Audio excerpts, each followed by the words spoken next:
Bienvenidos, bienvenidos a un programa más en este proyecto de Estados Unidos, México, Mundo.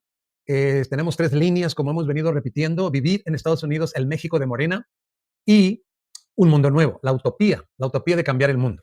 Pues bienvenidos sean. Le pedimos, si gusta, que recomiende nuestro programa compartiéndolo para que aparezca también en su muro. Le recordamos que Estados Unidos, México, Mundo está en Facebook y también en YouTube.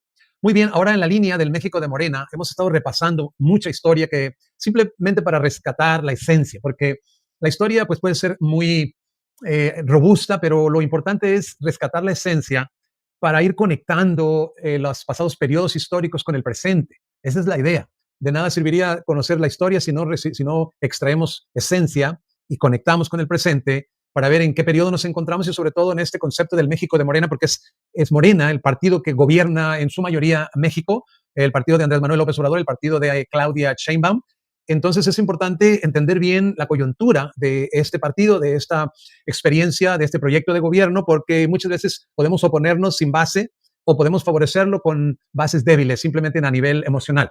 Sin embargo, cuando se tiene el conocimiento, es otra cosa. Así es que vamos a seguir conectando. En esta ocasión vamos a hablar de la reforma. Es el programa número 3 que aborda la reforma. Finalmente llegamos al meollo del asunto, a la reforma que está vinculada con Benito Juárez García. Así es que de eso va a tratar este tema. Vamos a usar más de un programa, pero en esta ocasión el primero va a abarcar desde su nacimiento hasta que llega a la presidencia. Pues ahí tiene una pequeña introducción para que usted pues nos vaya siguiendo, porque esto va para un lado. Acuérdense, esto es un proyecto, les recuerdo. Esto no es nada más es un esfuerzo educativo, es un proyecto que pretende despertar, encender chispa para empoderarnos a través de la información, renovarnos, transformarnos e involucrarnos, porque el mundo requiere de un cambio, pero para que no lo cambiemos necesitamos entender mejor cómo se mueven las cosas. Así es que por ahí va la cosa. Esto va a evolucionar, es un proyecto, no sé hasta dónde llegue, pero por lo menos en lo que yo lo concibo, es un proyecto. Así es que ahí tiene. Entonces ahora sí, vamos a entrar en materia, punto por punto, para revisar lo que fue la vida, desde su nacimiento hasta que llega a la presidencia. Benito Juárez García, llamado el Benemérito de las Américas, es un personaje importantísimo. No le voy a decir a usted, pero usted pregúntese por qué se llamaría Benito, por qué le pusieron Benito, ¿verdad?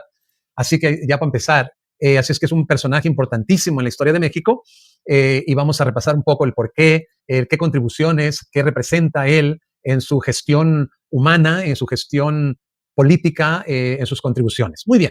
En primer lugar, vamos a ver la vida y las contribuciones de Benito Juárez relacionadas con la reforma, nacimiento y su juventud. Él nace en San Pablo, Guelatao, en 1806. Es un poblado zapoteca ubicado en la Sierra de Ixtlán, Oaxaca.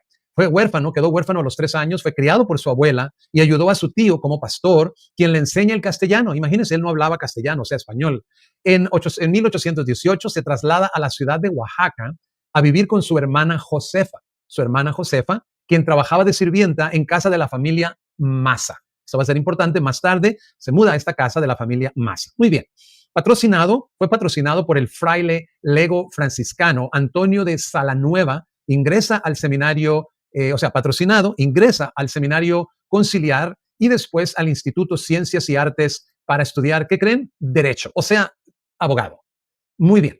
Vamos a ver ahora algunos de los ideales e involucramientos políticos de Benito Juárez. Forma parte de un grupo de liberales y esto va a ser importantísimo. Imagínense su inicio. Ahora él se adhiere, vamos a decir así, a un grupo de liberales, y vuelvo a repetir aquí que son liberales contra conservadores, cada uno con su propio ideal, cada uno a favor de algo, en contra de algo, y esa línea va a ser importantísima hasta el presente. Esta línea de liberales estaba encabezada por Miguel Méndez. Muy bien. Después pide velar en Oaxaca, fíjese bien, los restos de Vicente Guerrero. Qué bonita es la historia. Todo esto lo oí yo de niño y ahora mire. Él pide velar los restos de Vicente Guerrero, asesinado después de la traición de Picaluga, y por ello, por pedir velar, por pedir honrar a Vicente Guerrero, es aprisionado y desterrado, fíjese usted, a Tehuacán. En 1831, a la edad de 26 años, inicia su carrera política como regidor del Ayuntamiento de Oaxaca. Ayuntamiento es un municipio y en los municipios hay regidores. Él ahí obviamente estudia, ahora ya es regidor. Ahí vamos viendo su involucramiento político y sus contribuciones. Se titula de abogado en 1834, es maestro, rector y diputado local. Maestro, rector, vamos a decir en lo privado, pues, más bien sí sería lo privado, diputado local, ya ahí estamos hablando de que fue un legislador. Es importante, ya va escalando a otros puestos. Desde este último cargo propone confiscar las propiedades de los herederos de Hernán Cortés. Estamos hablando de Benito Juárez, contemporáneo, ahí con Vicente Guerrero, ahora involucrado con herederos de Hernán Cortés. O sea, estamos hablando muy a principios del México independiente, ¿verdad? Perfecto. Como magistrado del Tribunal Superior de Justicia, ahí vemos otro puesto, no solo regidor, no solo maestro, no solo rector, no solo diputado, ahora llega a magistrado del Tribunal Superior de Justicia. Estamos hablando a nivel de Estado, ¿verdad? Defiende a los indígenas de los Xisha, los Xisha, creo que se pronuncia, de las limosnas excesivas, los está defendiendo de las limosnas excesivas, obviamente relacionadas con la Iglesia Católica.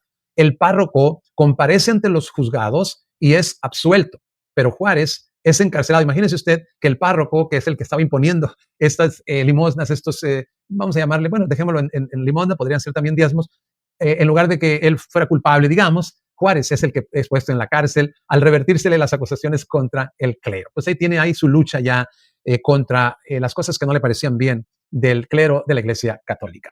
Muy bien, a la edad de 37 años, en 1843, se casa. Se casa con doña Margarita Maza. ¿Se acuerda de esa familia Maza? Hija de la familia que lo acogió en su niñez y con la que procreó 12 hijos. Este es Benito Juárez, 5 de los cuales murieron pequeños.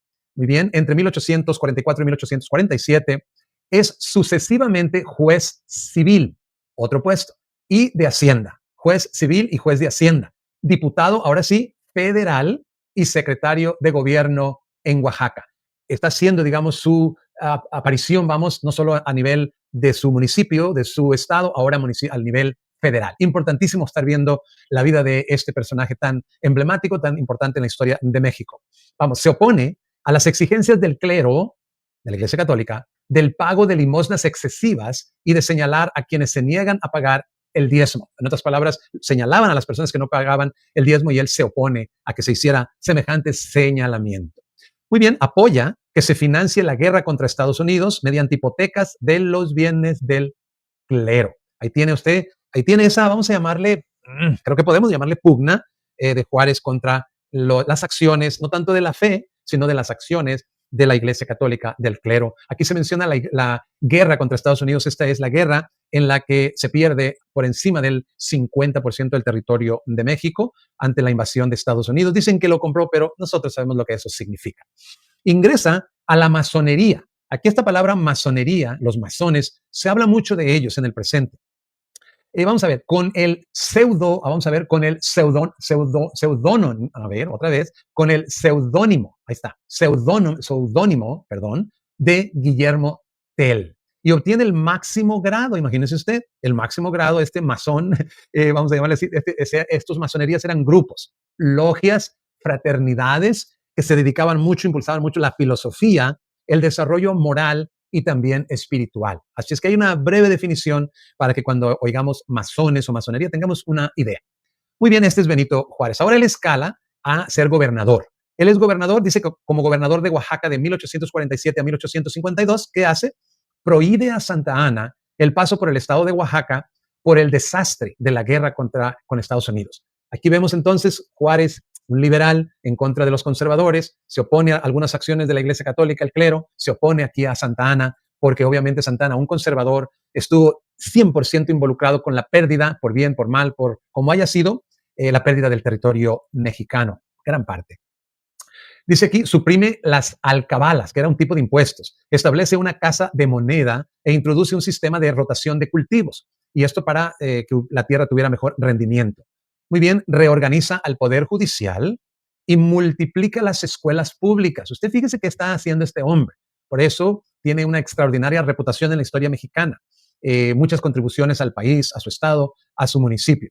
Construye caminos y funda sucursales del Instituto de Ciencias y Artes.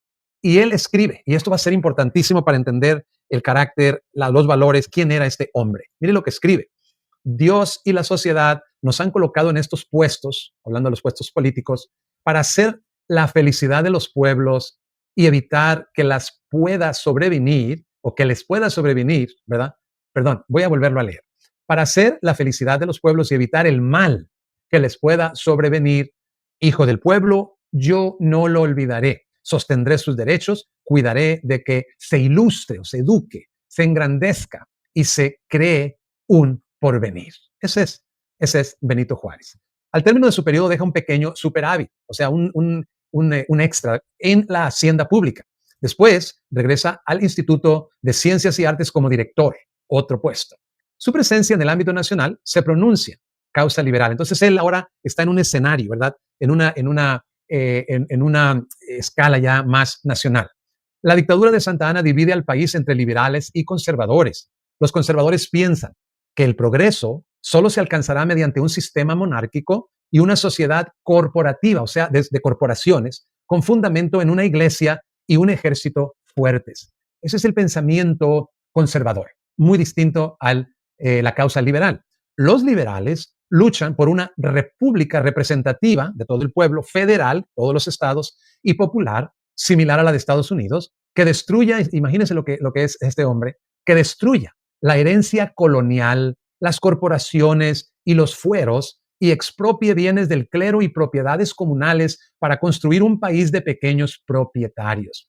Son sus ideales, muy parecidos a los de hoy, pero obviamente con diferencias, es lógico. Quiero señalar aquí propiedades comunales porque se le acusa que las propiedades comunales, aquí están involucrados los indígenas de esa época y que se les expropió tierras y de eso lo acusan a él. Quiero simplemente señalarlo, porque seguramente en el lado opuesto lo va a criticar por ello y así ya usted tiene la idea por dónde van las cosas. Los liberales moderados quieren la restauración de la Constitución de 1824, mientras que los radicales demandan una nueva Constitución. Qué interesante que aún dentro de los liberales están los moderados y los radicales. Muy interesante. Seguimos. En 1853, Juárez, a los 47 años, dice aquí que Santa Anna envía a Juárez prisionero a San Juan de Ulúa. Imagínese usted cómo lo mirarían, como un peligro, como alguien con el que no querían enfrentarse.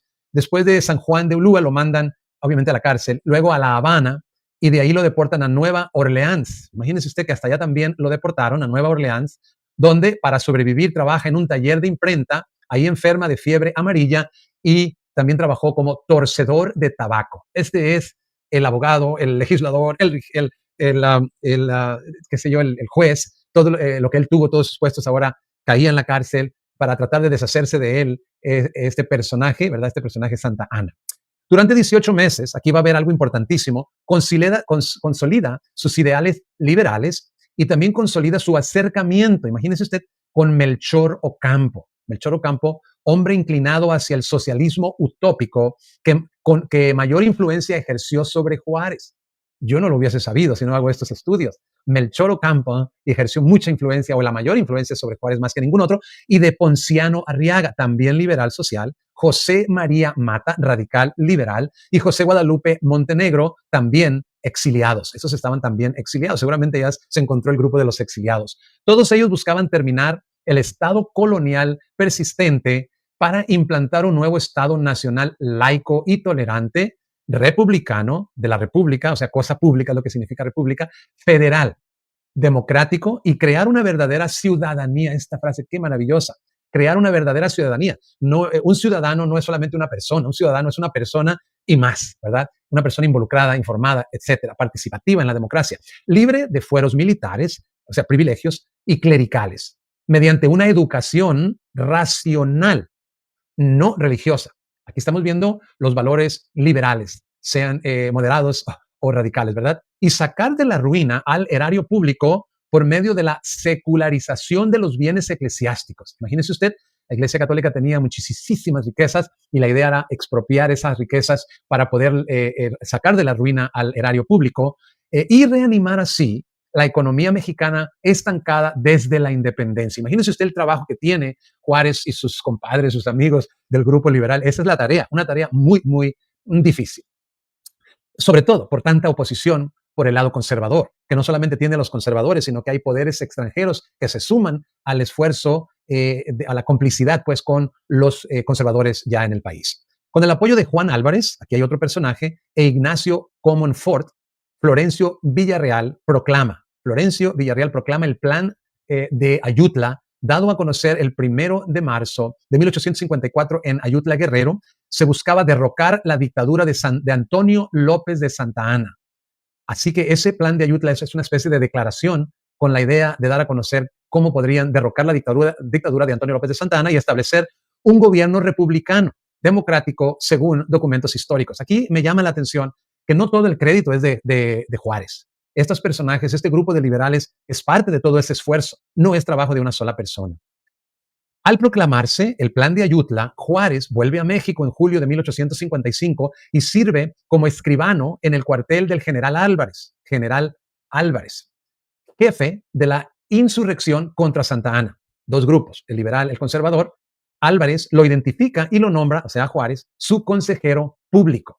Aquí es donde vemos de nuevo que no fue todo crédito para Benito Juárez.